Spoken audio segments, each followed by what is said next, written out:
Prostate cancer पुरुषों को होने वाले दूसरे नंबर का सबसे आम कैंसर है। अब डराने वाली बात यह है कि इसके जो लक्षण हैं वो इतनी आसानी से पकड़ में नहीं आते। अगर आते भी हैं तो लोग अक्सर इन पर ध्यान नहीं देते, नज़रअंदाज कर देते हैं। वजह क्योंकि इसके लक्षण जो हैं वो यूरिन इन्फेक्शन से काफ़ी मिलते जुलते हैं। आज के एपिसोड में हम बात करेंगे यूरिन करते हुए कौन से ऐसे लक्षण हैं, कौन से ऐसे बदलाव हैं जो प्रोस्टेट कैंसर की तरफ इशारा करते हैं। साथ ही ये भी जानते हैं कि एक आम यूरिन इन्फेक्शन जिसको हम यूटीआई भी कहते हैं उसमें और प्रोस्टेट कैंसर के शुरुआती लक्षणों में कैसे फ़र्क करें, और साथ ही जानेंगे इसका इलाज। सुनिए डॉक्टर्स क्या कहते हैं।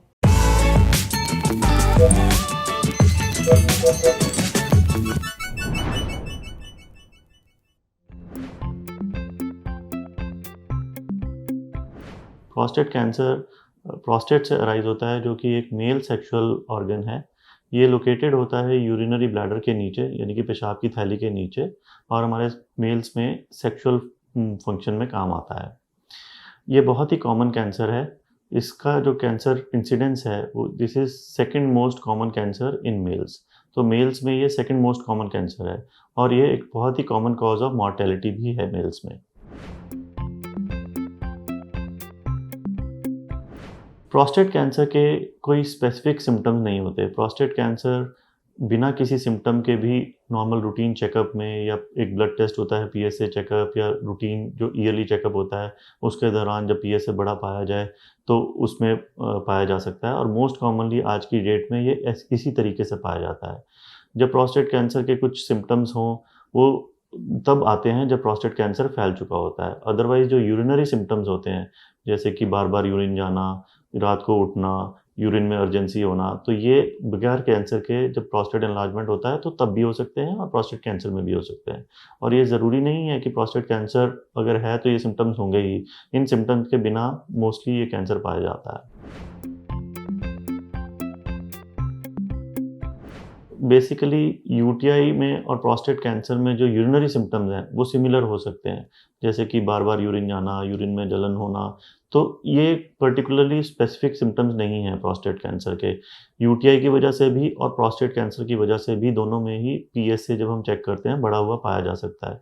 तो उसका एक बहुत ही सरल तरीका है कि जब हमारे को ऐसे सिम्टम्स हों तो पहले एक यूरिन रूटीन और यूरिन कल्चर हम कराएं, जिससे कि पता लग जाए कि यूरिन में इन्फेक्शन है कि नहीं। प्लस यूरिनरी ट्रैक्ट इन्फेक्शन जो यूटीआई होता है उसमें पेशेंट को कई बार फीवर की शिकायत होती है। तो अगर पेशेंट को फीवर है, पेशेंट को इस टाइप के सिम्टम्स हैं, बार बार यूरिन जाना, यूरिन में जलन होना, पेन होना, और पीएसए बढ़ा हुआ है, तो हमें एक कल्चर कराने के बाद उस इन्फेक्शन को ट्रीट करके 4 हफ्ते के बाद दोबारा से पीएसए कराना चाहिए। तो जब हम दोबारा से पीएसए अगर कराएं और वो नॉर्मल आ जाए तो इसका मतलब वो यूरिनरी ट्रैक्ट इन्फेक्शन की वजह से था। लेकिन अगर यूरिनरी ट्रैक्ट इन्फेक्शन एंटीबायोटिक से ट्रीट हो जाए और पीएसए बढ़ा रहे तो वो प्रोस्टेट कैंसर की वजह से हो सकता है।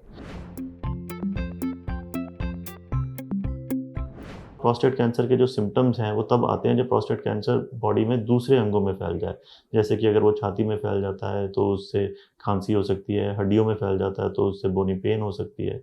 तो वो बहुत ही लेट स्टेज पे होता है। इनिशियल स्टेज पे तो प्रोस्टेट की साइज़ की वजह से या उम्र के साथ साथ जो एनलार्जमेंट होता है उसकी वजह से सिम्टम्स हो सकते हैं, और एज सच प्रोस्टेट के स्पेसिफिक सिम्टम नहीं होते। एक सिम्टम जो जैसे कि यूरिन में ब्लड आना, ये इंपॉर्टेंट सिम्टम है। तो ये कई कारणों से आ सकता है, बट अगर कभी भी यूरिन में ब्लड आ रहा है तो इसको इवैल्यूएट करना चाहिए। इस प्रोस्टेट कैंसर में भी ऐसा हो सकता है कि ब्लड आए, बट ये भी ज़रूरी नहीं है कि ब्लड हमेशा ही आए। सो प्रोस्टेट कैंसर अगर लोकलाइज्ड है, यानी कि प्रोस्टेट तक ही सीमित है, तो इसका डेफिनेटिव ट्रीटमेंट यानी कि पक्का क्यूरेटिव इलाज किया जा सकता है। इस इलाज के लिए 2 ऑप्शन हमारे पास मोस्टली होती हैं। एक होता है सर्जरी, जो हम रोबोटिक सर्जरी करते हैं, जो आज की डेट में ये स्टैंडर्ड सर्जरी है, और जहाँ भी रोबोट अवेलेबल है रोबोट के द्वारा की जाती है। इससे काफ़ी फास्ट रिकवरी होती है, कोई ब्लीडिंग ज़्यादा नहीं होती, पेशेंट को ब्लड अरेंजमेंट की ज़रूरत नहीं पड़ती, आईसीयू की रिक्वायरमेंट नहीं होती, और 1 से 2 दिन में ही पेशेंट की छुट्टी हो जाती है। अगर प्रोस्टेट कैंसर थोड़ा सा प्रोस्टेट के बाहर निकला हुआ है या फिर पेशेंट सर्जरी के लिए फिट नहीं है तो फिर हम इसको रेडिएशन और हार्मोन से भी ट्रीट कर सकते हैं। जैसे कि डॉक्टर ने बताया, प्रोस्टेट कैंसर के कोई खास लक्षण नहीं होते हैं, लेकिन अगर बार बार पेशाब आ रहा है या फिर पेशाब में ब्लड आ रहा है, जलन महसूस हो रही है और ऐसा लंबे समय तक हो रहा है तो तुरंत डॉक्टर के पास जाएं, क्योंकि अगर इन लक्षणों को नज़रअंदाज कर दिया गया तो फिर प्रोस्टेट कैंसर शरीर में फैल सकता है और ये जानलेवा हो सकता है। अब बढ़ते हैं सेहत के अगले सेगमेंट की तरफ, तन की बात। जानिए बढ़ते हुए दिल की बीमारियों के पीछे आपके ऑफिस का स्ट्रेस कैसे जिम्मेदार है।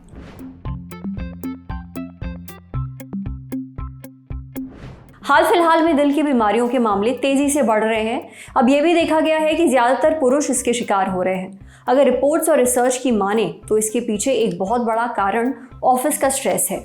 ऐसा हम यूं ही नहीं कह रहे, ऐसा 18 सालों तक चले एक अमेरिकन रिसर्च से पता चला है। अब रिसर्च के मुताबिक 18 सालों तक डेस्क जॉब करने वाले करीब 6,500 कर्मचारियों पर स्टडी की गई।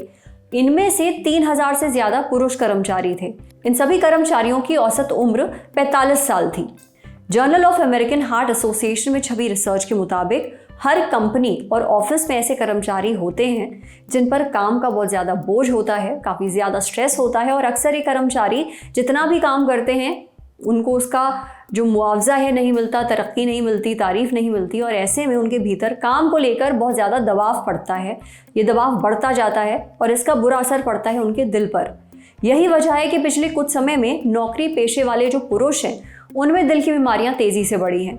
तो अगर आप भी ऑफिस में इस तरह की स्थिति से गुजर रहे हैं तो अपने सीनियर से इसके बारे में बात करें और साथ ही एक्सपर्ट की मदद लें ताकि ऑफिस के स्ट्रेस से आपकी सेहत ना बिगड़े। समझे। अब बारी सेहत के आखिरी सेगमेंट की, खुराक यानी झक्कासी हेल्थ टिप। जानिए क्या ब्राउन ब्रेड वाकई हेल्दी होती है या ये सिर्फ एक ढकोसला है। ब्रेड कई लोगों का पसंदीदा नाश्ता है क्योंकि एक बहुत ही आसान ब्रेकफास्ट ऑप्शन है। जो लोग सेहत को लेकर थोड़ा चिंतित रहते हैं वो सफ़ेद मैदे वाली ब्रेड के बजाय ब्राउन ब्रेड खाना पसंद करते हैं क्योंकि उन्हें ऐसा लगता है कि सफ़ेद ब्रेड से ज़्यादा हेल्दी है ब्राउन ब्रेड। लेकिन क्या आप जानते हैं कि ब्राउन ब्रेड को आप जितना हेल्दी समझ रहे थे असल में ये उतनी हेल्दी है नहीं। ऐसा हम इसलिए कह रहे हैं क्योंकि हाल ही में सोशल मीडिया पर एक वीडियो वायरल हो रहा है जिसमें ब्राउन ब्रेड को लेकर जो दावे किए जाते हैं वो सभी झूठे साबित होते दिख रहे हैं। इस वीडियो को इंस्टाग्राम पर डाइटिशियन शिखा कुमारी ने शेयर किया है। इस वायरल वीडियो में ब्राउन ब्रेड बनाने वाली फैक्ट्री में गेहूं के आटे का इस्तेमाल नहीं हो रहा है बल्कि यहाँ इसे ब्राउन रंग देने के लिए कैरामल फूड कलर मिलाया जा रहा है, यानी फूड कलरिंग मिलाई जा रही है। इस पोस्ट के कमेंट सेक्शन में भी यूजर्स ने कुछ इसी तरह के अनुभव साझा किए हैं। यानी जिस ब्राउन ब्रेड को आप गेहूं के आटे से बना समझकर खा रहे थे वो असल में मैदे से ही बना है। अब जो वीडियो में दिख रहा है क्या यही पूरा सच है? क्या हर ब्राउन ब्रेड को हमें शक की नज़र से देखना चाहिए? ये जानने के लिए हमने बात की डाइटिशियन अमृता मिश्रा से। डाइटिशियन अमृता ने बताया कि वायरल वीडियो में जो दिख रहा है वो काफ़ी हद तक सच है।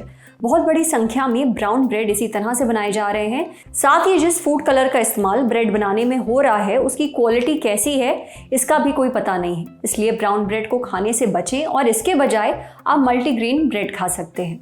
आज सेहत पर इतना ही। अगर आप एक डॉक्टर हैं, हमसे कुछ शेयर करना चाहते हैं तो जो ईमेल आईडी इस वक्त आपको अपनी स्क्रीन पर दिख रही है उस पर हमें एक मेल भेज दीजिए। शुक्रिया।